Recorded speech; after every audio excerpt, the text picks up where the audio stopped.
ભરૂચમાં જ્યાંથી દહેગામ નજીક નવો હાઈવે શરૂ થયો છે ત્યારથી શહેરમાં ટ્રાફિકની સમસ્યા વિકટ બની છે।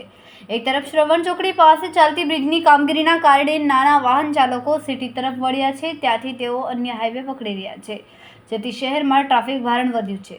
ત્યારે શહેરમાં વાહન ચાલકો દ્વારા આડેધડ વાહન પાર્કિંગ કરતા ટ્રાફિક પણ વધતો હતો, જેની ગંભીરતા જાણીને જિલ્લા એસપી મયુર ચાવડાએ એબી અને સી ડિવિઝન પોલીસ અધિકારીઓને શહેરમાં જાહેર માર્ગો પર આડેધડ પાર્કિંગ કરેલા વાહન ચાલકો સામે દંડનીય અને ડિટેઇનની કામગીરી કરવા બદલ આદેશ આપ્યા છે।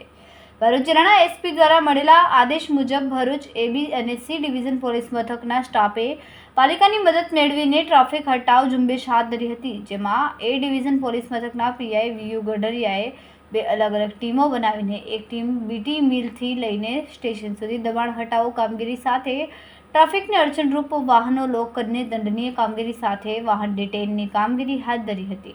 પોલીસે પાલિકાની ટીમોને પણ સાથે રાખીને દબાણરૂપ લારીઓ પણ હટાવી હતી। પોલીસની કામગીરી જોઈને દબાણકારોમાં ફફડાટ ફેલાઈ ગયો હતો। આ કામગીરી એક અઠવાડિયા સુધી ચાલનાર હોય લોકોને ટ્રાફિકના નિયમોનું પાલન કરવા પોલીસ દ્વારા અપીલ કરાઈ છે। રિપોર્ટર રવિ સૈયદ, તહેલકા ન્યૂઝ, ભરૂચ।